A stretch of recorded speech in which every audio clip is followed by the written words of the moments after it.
I have some big updates for everyone on the Luigi Mangione case. In this video, I'm going to give you 3 major updates to the case. And then at the end, I'll talk about why the mainstream media abruptly stopped covering the story.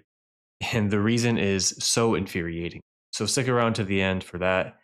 All right, let's get right into it. For those of you who, for some reason, haven't heard about this, perhaps you live at 120 Conch Street, but most of you guys know the basics. Luigi Mangione killed United Healthcare CEO Brian Thompson. Mangione was initially faced with state and federal charges for murder, terrorism. He faced weapons charges, and those are just a few of the major ones. However, here's major update number 1. Just a couple days ago, a state judge decided to drop the terrorism charges, which is huge. It's pretty common sense that Mangione would be charged with murder, right? Because he killed a man in cold blood, and it's on video. But what really confused many of us was the terrorism charge. Many of us saw it as a scare tactic. Don't mess with the establishment type stuff. Because as you probably know, terrorism charges often face a much more severe punishment than regular old murder charges. But the terrorism charges were dropped because the judge found that the evidence was legally insufficient for terror intent. The reason this is important, the dropping of the terrorism charges, is not just for Luigi's sake, right? He potentially could face a lesser severe punishment because of that. But the other reason is, and I'm hinting at what I'll talk about in a little bit, is that the mainstream media abruptly stopped talking about this story because no longer do they have any ground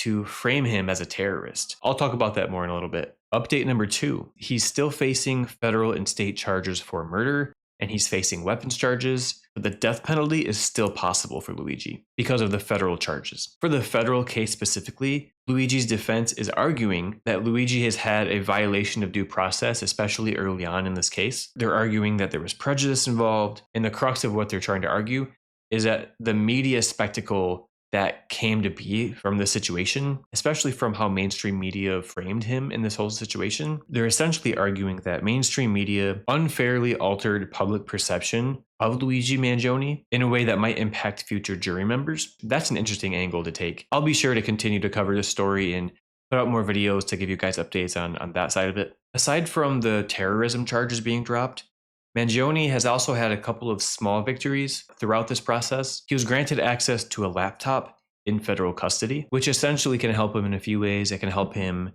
in the discovery process to share information. It'll also help him prepare for his defense. And apparently Luigi's defense has filed motions urging the court to remove the possibility of the death penalty. The third update for you guys is what we can expect going forward. There's a hearing set for December 1st, and at that point, that's when the ball will start to get rolling on the case, and we'll start to see many more updates about what's going on. So for the state case, there's a hearing set for December 1st, and then for the federal case, there's a court date scheduled for December 5th. So that week, there's going to be a lot of updates, so make sure during that week you are paying attention to what's going on. But until then, here's what you guys should be thinking about. The first thing is, like I said, the defense filed a motion to try to remove the death penalty from being a possibility. So the first thing you should pay attention to is how the judge rules on that motion to block the death penalty. In my view, I don't believe in the death penalty, and I think that removing that from this case would be a big deal. Not just because it's a win for me morally, but there's just something about this case and how the establishment and the mainstream media and the corporations have responded to it that just gives me this gross feeling that there's some vital information that they're not telling us about Luigi. Early on back in this case, starting in December of last year, it seemed pretty clear to me that there was some violation of his right to due process, especially at the beginning. And also, the mainstream media has spread so many lies about this man and about his motives and about the broader movement that's at the root of the movement that it sparked, which is challenging capitalism, challenging the for-profit healthcare system. So in a way, I'm kind of rooting for him to get the best deal out of this. Although I can't morally justify him being set free. I'm not advocating for him to be not guilty for every charge. That's a little silly. But the movement that was sparked by what he did was undeniably exactly what we needed. And I'll just leave that point at that. Another thing you should pay attention to is the differences between the state and the federal cases and how any changes in public perception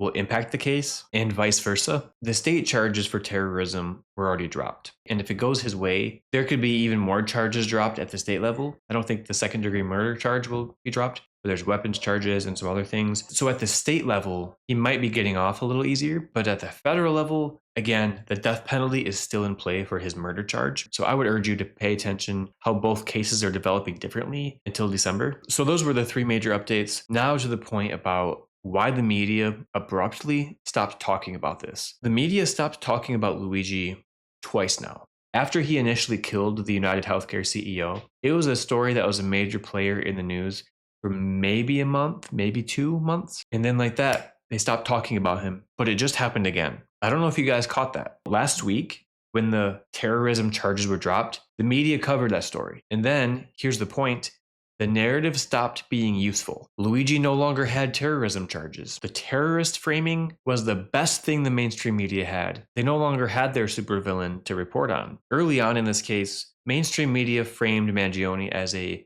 domestic terrorist who killed a health insurance CEO to send a political message. And that label fit headlines perfectly because it fits the sensational, fear-driven narratives that give mainstream media the juice that they need. But once the judge tossed those charges, the story lost its punch. It no longer mattered. But that's not the only reason the media stopped talking about it. They abruptly stopped talking about it for the same reason they did it the first time. Because the billionaire CEOs and corporations who own these media organizations, they realize that Mangione is pretty popular. And the movement that he sparked is also popular. And it's an anti-capitalist movement. It's a movement that exposes the horrors of capitalism and for-profit health insurance. And for-profit health insurance companies like United are some of the biggest donors and offer some of the biggest revenue from advertisements for these media organizations like CNN, MSNBC, which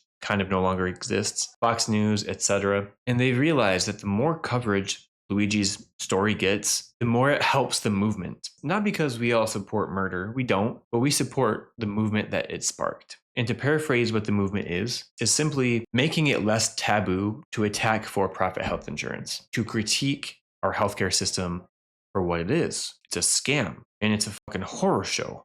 How many people get screwed over all the time from their health insurance companies not paying for procedures, for medications that their doctor says they need? I mean, you've all heard the millions of stories, but to summarize, the mainstream outlets like Fox, CNN, and others, they rely on ad dollars and donations from corporations like United Health and other for-profit health insurance companies, so they don't want to open the conversation too wide. You know what I mean? If you made it this far, thanks for watching. I'd really like to make more videos like this in the future. So if you would either like this video or comment real quick, it would show me that there's people that are interested in hearing more.